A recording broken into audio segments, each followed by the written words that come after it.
دا کال 2015 وو.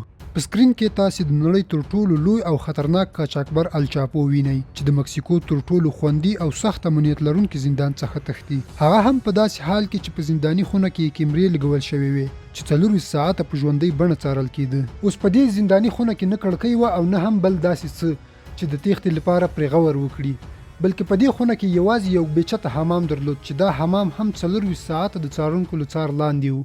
Richest, most notorious drug kingpins broke out of prison. د تعجب خبره دا وه چې څنګه په دومره امنیتي تدابیرو کې د سترګو لاندې الچاپو حمام ته ځي او ورکیږي. امنیتي ځواکونه له نیم ساعت تېرېدو وروسته شکمن کېږي چې الچاپو څنګه تر اوسه پورې له حمام څخه راونه ګرځېد. همدا وي چې کیمرو ته ناست امنیتي اشخاص د الچاپو زنداني خونې ته ورځي، ګوري چې الچاپو د حمام له لارې څخه تښتېدلی وي. اوس پوښتنه دا پیدا کېږي چې د مکسیکو تر ټولو خوندي امنیت لرونکي زندان څخه تر ټولو خطرناک د مخدره موادو قاچاقبر څنګه د حمام له دې لارې څخه وتښتېد. خیر دې کیسې ته بیرته راګرځو، خو لومړی ګورو چې الچاپو و څوک او کوم ډول قاچاقبر و.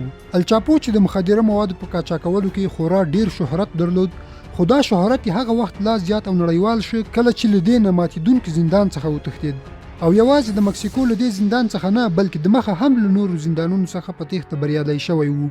مکسیکو چې پکې د نړۍ تر ټولو ډیر مخدره مواد قاچاق کېږي، له همدې امله په نړۍ کې چې په کومه کچه د مخدره موادو قاچاق کېږي په دې کې 80% برخه یوازې مکسیکو لري. په ځانګړې توګه د امریکا وګړو په مخدره موادو د اخته شویو خلکو لپاره 90% مخدره مواد له مکسیکو څخه قاچاق کېږي. د دې لوی لامل د امریکا او مکسیکو ترمنځ سرحدي پوله ده، ځکه د امریکا لاس انجلس او میامي ښار مکسیکو ته خورا نږدې دي، او د دې مخدره موادو پر قاچاق هر وخت د مکسیکو او امریکا ترمنځ اړیکې خرابې وي.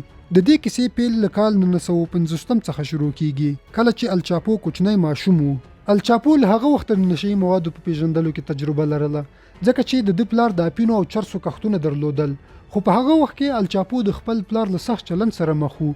له الچاپو سره د خپل پلار چلند دومره سخت او تریخ و چې په همدې ماشومتوب کې له کور څخه وشړه. الچاپو چې دې وخت کې په یوازې تن هیڅ شی نه درلودل، له همدې امله یې په خپل ماشومتوب کې د نشهیي توکو تجارت کې برخه واخیسته او هم یې په خاصو ځایونو کې د چرسو کښتونه وکرل. بلاخره یې د خپلې ځوانۍ په پیل کې په سینالو ایالت کې له کوچنیو نشهیي توکو دلالانو سره کار پیل کړ. د الچاپو دې زړورتیا او غیر قانوني فعالیتونه د دې لامل شو چې د هغه وخت مشهور قاچاقبر لویس پالما سالازار یې د خپل ګروپ په ګینګ کې شامل کړي چې د پرمختګونو د الچاپو ټول ژوند بدل کړ. د ګینګ په دې ګروپ کې الچاپو د مخدره موادو انتقالولو څارګر وو، او دای په خپله دنده کې دومره سخت دریځ او جدي و چې کله به هم په کوم انتقال کې ستونزه رامنځته شوه یا به انتقال ناوخته شو، نو ده به انتقالونکی شخص په همغه ځای کې په ډزو ویشته. الچاپو د خپل کار او نوم لا زیات روښانه کولو لپاره غوښتل چې له مکسیکو څخه امریکا ته هم د مختلفو نشهیي توکو قاچاق پیل کړي، خو دا کار خورا ستونزمن و، ځکه امریکا د نشهیي توکو په وړاندې خورا سخت تدابیر درلودل چې له امله یې په لومړیو کې الچاپو مخدره مواد د موټرو په ټایرونو کې، د خوراکي توکو په ډبیو کې او د اور مړونې په ګیس ډبو کې لیږدول. خو ستونزه دا وه چې په دې تکتیک الچاپو په ډیره کمه کچه مواد انتقالولی شول، او هم به وخت نا وخت دا قاچاقي مواد د امنیتي اشخاصو لخوا نیول کېدل چې د دې ستونزې د حل لپاره الچاپو تر ټولو لوی اقدام ته لاس واچو.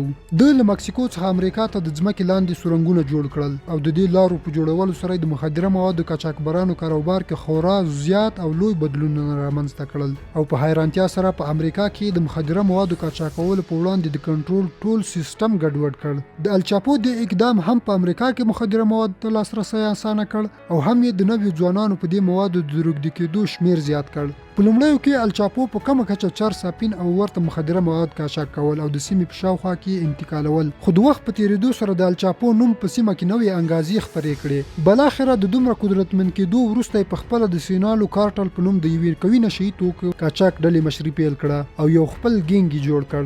د ده د قاچاقو انتقال نور هم پراخ شو. د امریکا سربیره اروپایي هیوادونو ته هم د مخدره موادو قاچاق پیل کړ. د وخت په تېرېدو سره د نورو نشهیي توکو لکه کوکاین، هیروین، ماریجوانا او امفیتامینو قاچاق دومره پراخ شو چې په ټوله نړۍ کې د قاچاقو قدرت په لاس کې واخیست، چې دې غیر قانوني فعالیتونو الچاپو د نړۍ تر ټولو خطرناک او په مطلوب قاچاقبر بدل کړ. دې وخت کې الچاپو دومره خطرناک شخص وبلل شو چې د نړۍ مختلفو قانوني ادارو ترڅنګ د انټرپول یا د انټرنیشنل کریمینل پولیس یعنی د نړیوالو پولیسو جنایي سازمان لخوا هم په تور لیست کې شامل شو، چې د پولیسو دا شبکه په 194 هیوادونو کې شتون لري او د دوی پلټنې یې کولې.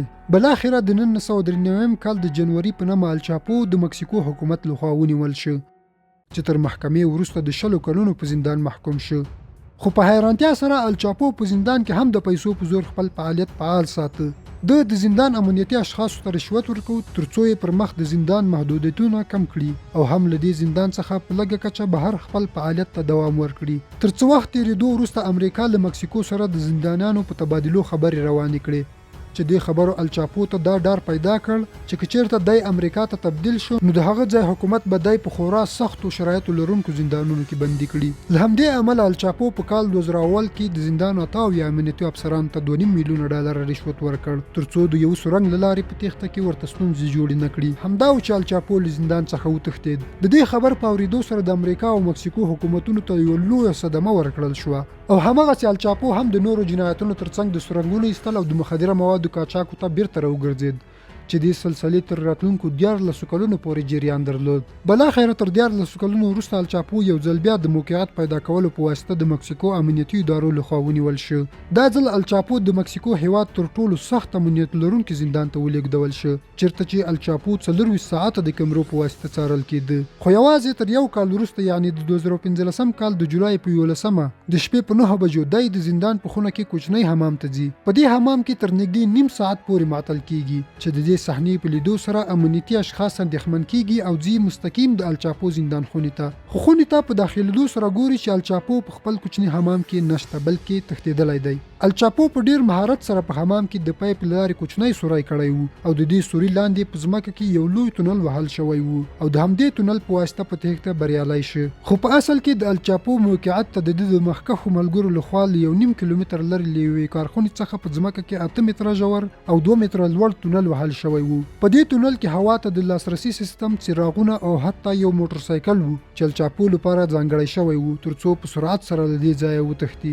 دې تښتي یو ځل بیا د الچاپو بېساري مهارتونو او جرمي شبکې د ځواکمنتیا یوه نښه وګرځوله ځکه د امنیتي ادارو تر څار لاندې وکولی شو چې د مکسیکو سخت التپلانو زندان څخه وتښتي او په تاریخ کې تر اوسه پورې په دومره ځیرکه توګه هیڅوک د التپلانو په څیر زندان څخه نه دي تښتېدلي. خو دا ځل د الچاپو ازادي اوږدمهاله نه وه بلکې تر 7 میاشتو وروسته یعنې د 2014 کال د جنوري په 8 په وروستي ځل الچاپو د مکسیکو په لاس موچس ښار کې ونیول شو. دا نیونه د مکسیکو د سمندري ځواکونو لخوا د لویو عملیاتي حملې په ترڅ کې ترسره شوه. الچاپو د نیولو پر مهال د تېښتې هڅه هم وکړه خو په هر حال ونیول شو او وروسته د امنیتي ځواکونو لخوا زندان ته سمدستي انتقال شو. خو دا ځل د امریکا حکومت هم ورخطایي ونه کړه او سمدلاسه الچاپو له مکسیکو څخه په واک کې واخیست او یوازې د امریکا او مکسیکو نه بلکې د نړۍ تر ټولو سخت امنیت لرونکي ADX سوپرماکس فدرالي زندان ته ولېږه چې د ټول عمر لپاره په بند محکوم شو چیرته چې الچاپو 24 ساعته په ژوندۍ بڼه څارل کېږي. اوس الچاپو د مخدره مواد په قاچاق کولو کې څومره عاید ترلاسه کړي وو په دې اړه هیڅ چاته کره معلومات نشته. خو د حیرانتیا خبره دا ده چې په کال 2009 کې د پروبز مجلې الچاپو د نړۍ د شتمنو اشخاصو په لیست کې اعلان کړی وو. دې مجلې د نړۍ د 1000 شتمنو اشخاصو په لیست کې الچاپو 201 نمبر شتمن شخص بللی وو. یعنی الچاپو شاوخوا $1 بلیون د مخدره موادو په تجارت کې ترلاسه کړي وو. الچاپو د خپل هویت لوړ ساتلو لپاره خورا زیاتې پیسې مصرفولې. د ده نوم دومره لوړ و چې د کورونا ناروغۍ په بندیزونو کې د مکسیکو هیواد روغتیا وزارت وزیر په خپله د الچاپو ناروغې مور ته د پوښتنې لپاره ورغلی وو. تاسې فکر وکړئ چې د یو هیواد د روغتیا وزیر چې د یو چا پوښتنې ته ورځي نو د هغه هویت به څومره لوړ وي. اوس تاسې څه فکر کوئ چې الچاپو به د امریکا د راکي په غرونو کې د ADX زندان څخه هم په تېښته بریالی شي که نه؟ په کمنټ کې خپل نظر را سره ولیکئ او د ویډیو لایک کولو ترڅنګ چینل سبسکرایب کړئ.